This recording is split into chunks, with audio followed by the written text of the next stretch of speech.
हेम अभी घर में नहीं है, यही सही मौका है। जोगिन को अपने बस में करने की कोशिश आज से ही शुरू कर दे। अब क्या यही खड़ी रहेगी अहिल्या बने? जा ना।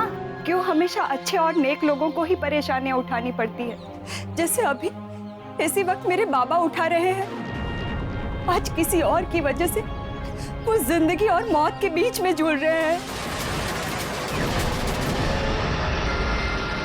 रोमेश बाबू,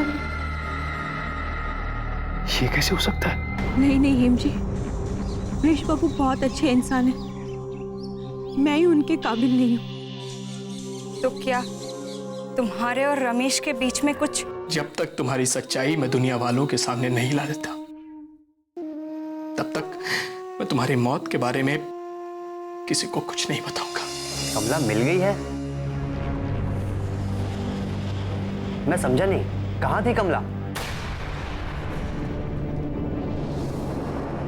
मैंने तुम्हें बताया था ना कि कमला महेश बाबू की पत्नी है, मगर कमला महेश बाबू को अपना नहीं पा रही थी, इसीलिए महेश बाबू का घर छोड़कर चली गई थी। कमला मुझे मंदिर में ही मिली। कमला, तुम्हें बिना बताए कहीं नहीं जाना चाहिए था। महेश बाबू बहुत अच्छे इंसान हैं। मुझे उन पर पूरा भरोसा है।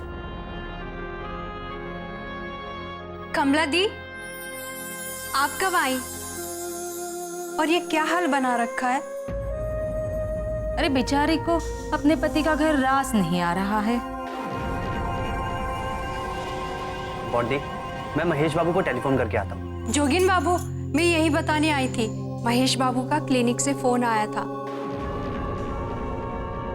वो बता रहे थे कि वहाँ के सीनियर डॉक्टर बड़े बाबा की तबीयत के बारे में आपसे कुछ बात करना चाहते हैं। कब आया था फोन? अभी 5-7 मिनट पहले। बॉडी, मैं हॉस्पिटल के लिए निकलता हूँ। मैं भी साथ में चलती हूँ। बॉडी, तुम यहाँ रुको कमला के साथ, मैं वहां से महेश बाबू को भेज दूंगा। जोगिन बाबू, आपको मेरी चिंता करने की जरूरत नहीं है। अगर आप बुरा ना माने तो क्या मैं आपके साथ चल सकती हूँ? इसी बहाने बाबा से मिल लूंगी। कहीं ना कहीं ये जो कुछ भी हो रहा है इसमें मेरा ही दोष है। मैं देवी जी की बातों में आ गई थी।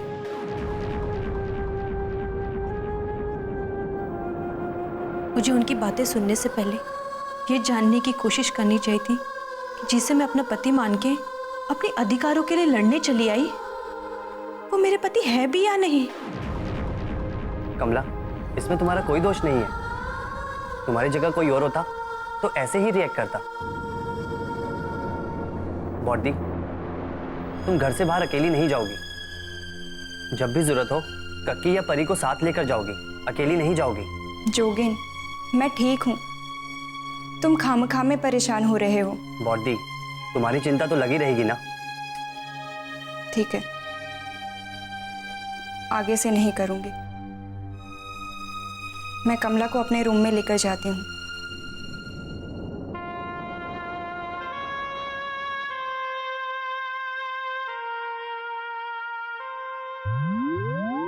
कक्की, आपसे कुछ बात करनी है। कक्की, जैसे आप परी का ख्याल रखती हैं, अब आपकी जिम्मेदारी है, आप वैसे ही बॉडी का भी ख्याल रखेंगी। अरे जोगेन, मैंने तो हेम से यही कहा था कि तुम अकेले कहीं मत जाना, मुझे बोल दिया करो, मैं साथ में चलूंगी। पर वो है मेरी बात मानती ही नहीं, अकेली ही चली गई। और तो और दादा की चिंता मुझे अलग ही खाए जा रही है। पता है, कल पूरी रात मैं दुर्गा माँ के सामने बैठकर यही जाप करती रही कि इस घर की परेशानियां दूर होने दो, दादा को मुक्त कर दो। मेरा मतलब है बीमारी से। परी, बता ना, मैं कल रात को जाग रही थी ना? कक्की, तुम कब जाग रही थी? मैंने तो नहीं देखा। अरे तू सो गई होगी, इसलिए तुझे पता नहीं चला। अच्छा कक्की, मैं हॉस्पिटल के लिए निकलता हूँ। यही सही मौका है, जोगिन और परी को साथ भेज देती हूँ। अरे जोगिन बेटा, परी को भी अपने साथ लेते जाना। वो क्या है ना, मेरी कुछ दवाइयाँ खत्म हो गई है तो वो लेती आएगी सामने वाले चौराहे से।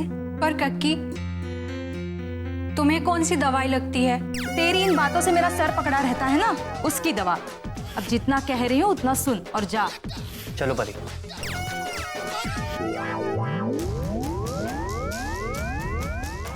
पता नहीं कब अकल आएगी इस लड़की को। आखिर कौन हो तुम और क्या चाहते हो? सब पता चलेगा, सब्र रखो। देखो, तुम जो भी हो, मैं तुम्हारी धमकियों में आने वाली नहीं, समझे? तुम्हारी यही बातें बता रही है कि तुम अंदर से कितनी डरी हुई हो।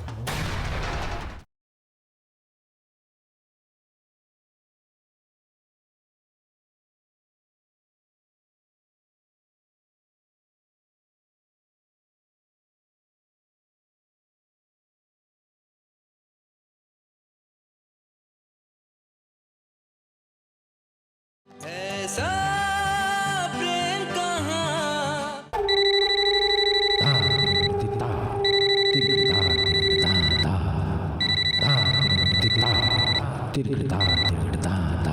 हेलो। आनंदो बाबू के हॉस्पिटल जाने के बाद से तुम्हें अपने ऊपर कुछ ज्यादा ही विश्वास हो गया होगा ना? कौन बोल रहा है? मौत का ना कोई रूप होता है, ना ही कोई नाम। बस इतना कहूंगा कि इस बार मौत की बारी तुम्हारी है।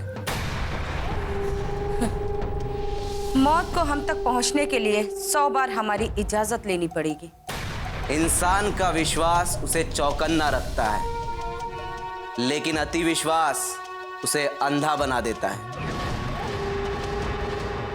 जैसे कि तुम अपनी खुशियों में आंखें बंद किए हुए हो, अब तुम मात खाओगी। तुम्हारी हिम्मत कैसे हुई हमसे ऐसे बात करने की? कौन हो तुम?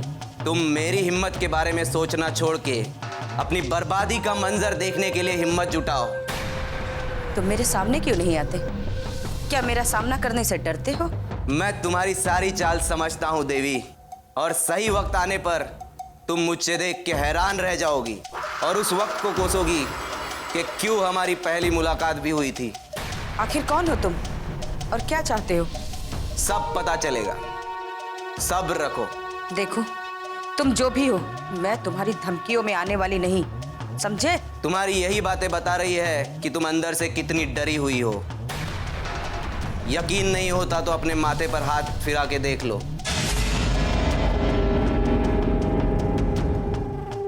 तुम्हें कुछ पसीने की बूंदें मिलेंगी। तुम्हारी जिंदगी मेरे पास उधार है। जिस दिन मैं तुम्हारे सामने आऊंगा, वो दिन तुम्हारी जिंदगी का आखिरी दिन होगा। Hello, hello, hello. आखिर ये कौन है जिसकी इतनी हिम्मत बढ़ गई कि वो देवी की गर्दन तक हाथ बढ़ा रहा है? इन हाथों को काटना ही पड़ेगा।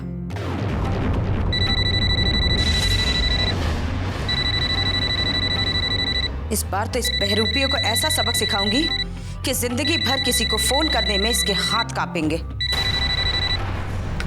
एक बात अच्छे से समझ लो कि सांप के बिल में हाथ डालोगे ना तो सारे शरीर में सिर्फ जहर ही फैलेगा। लगता है देवी जी को पता चल गया कि मुझे कोमला अभी तक नहीं मिली। देवी जी, मुझसे गलती हो, मुझे माफ कर दीजिए। मैं पूरी कोशिश कर रहा हूँ। उमाकांत, तुमने फोन क्यों किया है? देवी जी, वो मैं बताना चाहता था कि मैं पूरी कोशिश कर रहा हूँ। मैंने सोचा कि नतीजे तक पहुंचकर ही आता हूँ आपके पास। लेकिन क्या आपको किसी और के फोन का इंतजार था? हाँ उमाकांत, कोई गीदड़ है जिसकी मौत आई है और वो शोर मचाता हुआ हमारी तरफ ही भागता आ रहा है। मैं समझा नहीं। कोई है जो हमारे सारे राज जानता है और उसे हमारे ही खिलाफ इस्तेमाल करने की मंशा भी रखता है। मगर उसे पता होना चाहिए कि समुंदर में पानी चाहे कितना भी हो, वो पीने और जीने के काम नहीं आता है। कोई है जिसने हमारे समंदर का नमक भी चखा है और अब उससे गद्दारी भी कर रहा है। देवी जी, आप बिल्कुल भी चिंता मत कीजिए। माँ काली की कसम, वो गीदड़ बहुत जल्द आपके चरणों में गिरा पड़ा मिलेगा।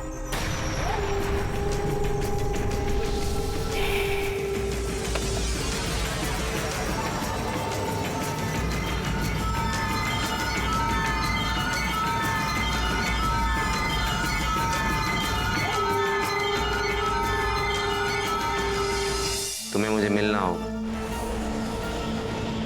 क्योंकि इस वक्त तुम ही हो जिस पे मैं भरोसा कर सकता हूँ।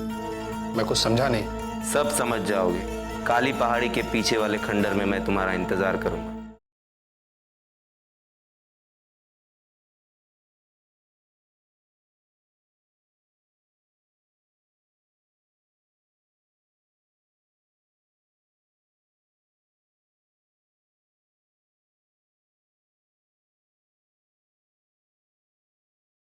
ऐसा प्रेम कहाँ।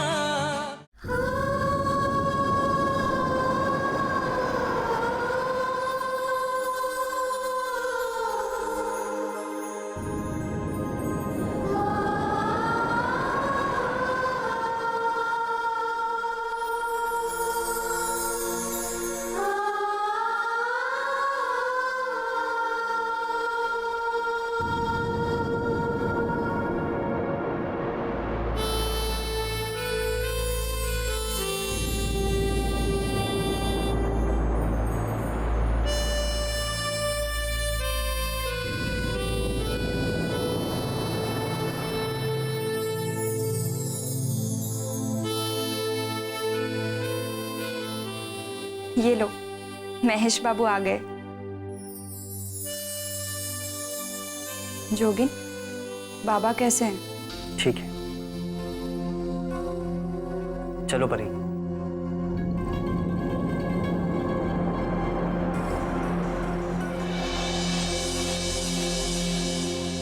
आप दोनों बातें कीजिए, मैं आती हूँ।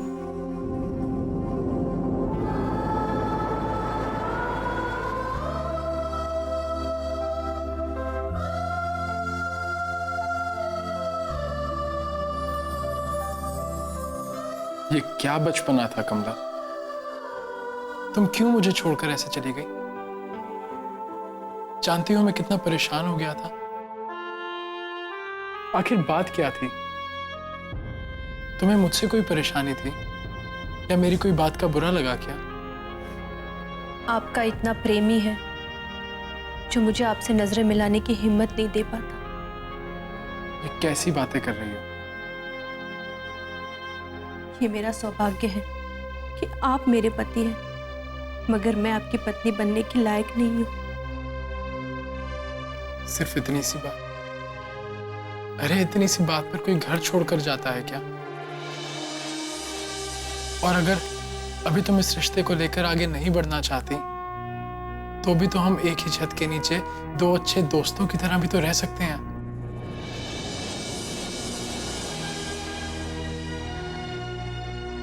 महेश बाबू, मुझसे गलती हो गई। मुझे बिना बताए नहीं जाना चाहिए था। कमला, तुम मेरी जिम्मेदारी हो। तुम्हारे साथ कुछ भी होता है या तुम्हें जरा सी भी तकलीफ पहुंचती है तो उसका सीधा असर मुझ पे पड़ता है।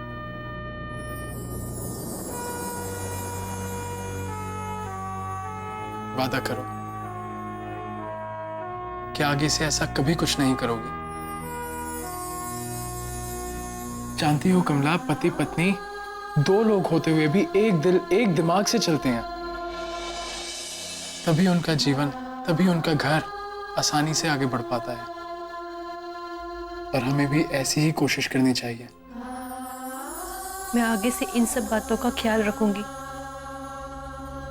मगर मुझे आश्चर्य इस बात का हो रहा है कि मुझे डांटने के बजाय आप मुझे प्रेम से समझा रहे हैं।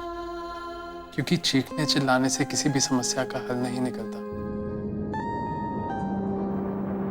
और रिश्तों में बने फासले की दूरी को तय करने के लिए सबसे ज्यादा जरूरी है कि हम एक दूसरे को समझें। अच्छा, अब चलो मेरे साथ।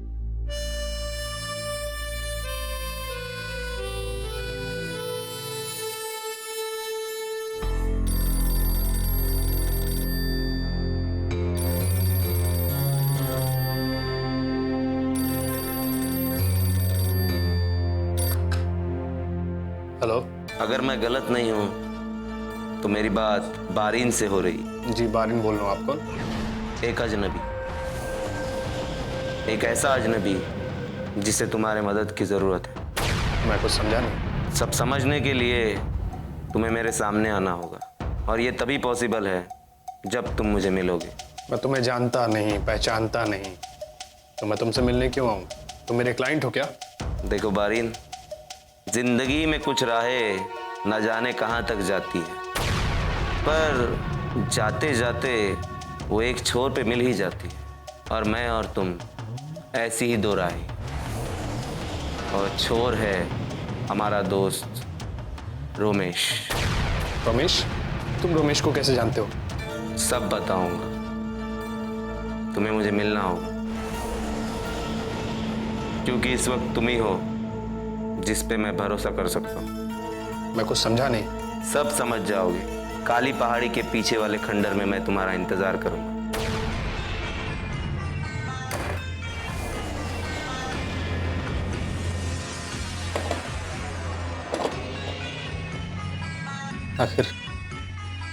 आखिर कौन हो सकता है जो मुझे और रमेश दोनों को जानता है? एक बार इससे तो मिलना ही पड़ेगा। काका, अब भी क्या अभी शास्त्री जी को फोन करके आप पूछे कि जोगिन ने बैंगलोर के लिए 2 टिकट्स बुक करवाई है या नहीं। क्या बात है जोगिन? काका, काका हमें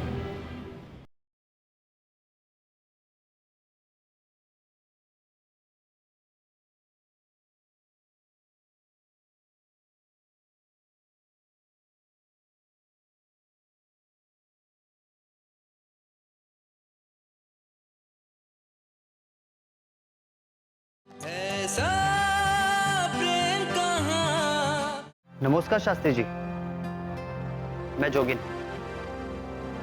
शास्त्री जी, मुझे बेंगलोर की 2 टिकट्स करवानी है, जितनी जल्दी हो सके। क्या 2 दिन लग जाएंगे?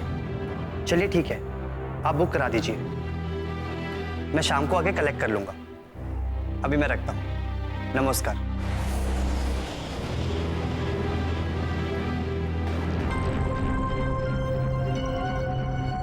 जोगिन, क्या बात है? कुछ नहीं बॉडी, सब ठीक है। नहीं, कुछ ठीक नहीं है। तुमने बैंगलोर के लिए 2 टिकट्स क्यों बुक करवाई? बॉडी, मुझे बेंगलोर किसी जरूरी काम से जाना है। जोगिन, तुम मुझसे झूठ बोल रहे हो। मैं तुमसे कब से पूछ रही हूँ कि आखिर बात क्या है। तुम मुझे कुछ बताते क्यों नहीं कि बाबा की तबीयत अभी कैसी है? मैंने कहा ना, बाबा बिल्कुल ठीक है, और इससे बुरा उनके साथ और क्या हो सकता है। मुझे ऐसा क्यों लग रहा है कि तुम मुझसे कुछ छुपा रहे हो? नहीं बॉडी, ऐसी कोई बात नहीं है। ठीक है, तुम्हें नहीं बताना तो मत बताओ, मैं खुद जाकर पता लगाऊंगी। मैं जा रही हूँ हॉस्पिटल। 1 मिनट बॉडी, तुम कहीं नहीं जाओगी, मैं बताता हूँ कि बात क्या है। जोगिन, परी कह रही थी तुम हॉस्पिटल से आए हो, दादा की हालत कैसी है? काका, बाबा बिल्कुल ठीक है, पूरा स्टाफ उन्हीं को ही देख रहा है, उनको कोई कमी नहीं है। ये तो अच्छी बात है, लेकिन तुम्हारे चेहरे से लग रहा है कि तुम कुछ और भी कहना चाहते हो। देखिए ना काका, मैं इससे कब से पूछे जा रही हूँ कि बात क्या है, मुझे बताओ, मगर ये बात को टाल रहा है। इसने अभी शास्त्री जी को फोन करके बैंगलोर की 2 टिकट्स बुक करवाई है।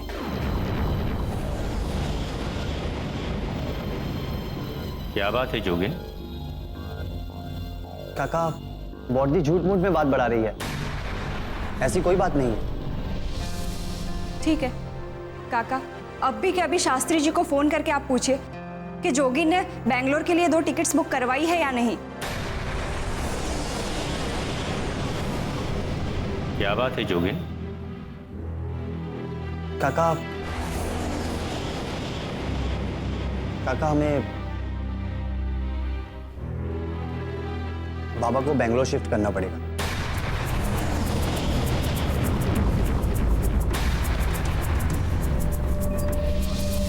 क्या?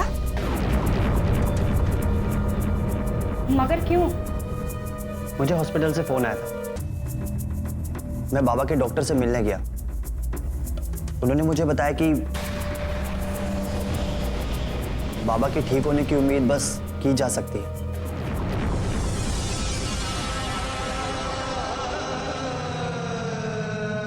वो ठीक होंगे भी या नहीं, इसकी कोई गारंटी नहीं।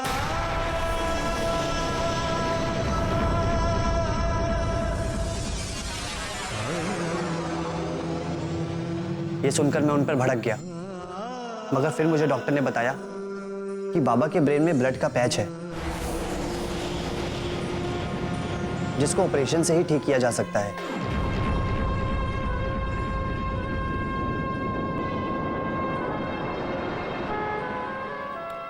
इसके स्पेशलिस्ट डॉक्टर गुलाटी, जो बेंगलोर में किसी सेमिनार के लिए गए हुए हैं, अगर वो बाबा का इलाज करें तो उनके ठीक होने की उम्मीद की जा सकती है। अरे वाह, ये तो बड़ी अच्छी बात है। तब तो हमें बिना विलंब के दादा को वहां ले जाना चाहिए, है ना? जोगिन, एक काम करो, शास्त्री जी को बोल दो कि मेरी भी एक टिकट बुक करवा दे। मैं अपना सामान पैक करके आती हूँ।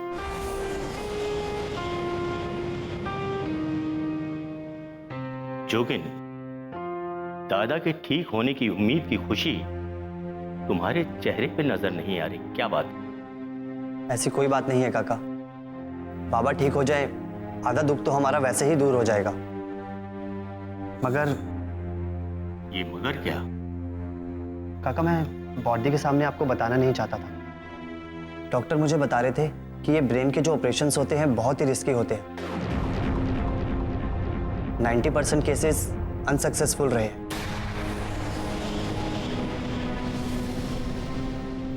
इसलिए मैं समझ नहीं पा रहा हूं कि क्या करूं। काका, मुझे डर है कि हम एक उम्मीद लेकर जाएं और निराशा हाथ लगे, कहीं हम बाबा को खो ना दें। नहीं काका, नहीं। अभी कम से कम ये तो सुकून है कि बाबा कोमा में ही हैं, पर हैं तो हमारे साथ ही। जोगिन, जोगिन, बेटा चोल में ना, बेटा बेटा चोल में ना। तुम हमेशा नेगेटिव क्यों सोचते रहते हो? जोगिन, ऐसा भी तो हो सकता है कि ऑपरेशन के बाद दादा बिल्कुल ठीक हो जाए, और ये ऊपर वाले का हमारे परिवार के लिए सबसे बड़ा उपहार हो। और काका, ऐसा नहीं हुआ तो हम अनाथ हो जाएंगे। हमारे सर से माता पिता दोनों का साया हट जाएगा, और उसके बाद मैं अपने आप को कभी माफ नहीं कर पाऊंगा। और तो और बॉडी का क्या होगा? मुझे डर है कि बाबा के ना रहने पर कहीं हम बॉडी को भी ना खो दें। नहीं काका, नहीं। आपने बॉडी की हालत देखी है? कई दिनों से बॉडी के चेहरे पर जरा से भी मुस्कान नहीं है। लेकिन बेटा, हम हाथ पर हाथ धरे कब तक बैठे रहेंगे? रिस्क तो लेना ही पड़ेगा। इसे शगुन समझकर रख लो। अब तुम ऐसे खड़े क्यों हो? जाओ, जाकर हमारी बहू को ले आओ। बाकी के पैसे मैं तुम्हें बाद में दे दूंगी। अरे नहीं कमला जी, मेरे साथ नहीं आई हैं। देखो उमाकांत, मुझे इस तरह का मजाक बिल्कुल पसंद नहीं है। मैं सही कह रहा हूँ। फिर कमला कहाँ है? कमला जी हेम बीबी के साथ उनके घर चली गई हैं। आपका इतना प्रेमी है जो मुझे आपसे नजरें मिलाने की हिम्मत नहीं दे पाता। ये कैसी बातें कर रही हो? ये मेरा सौभाग्य है कि आप मेरे पति हैं, मगर मैं आपकी पत्नी बनने की लायक नहीं हूं। सिर्फ इतनी सी बात? अरे इतनी सी बात पर कोई घर छोड़कर जाता है क्या?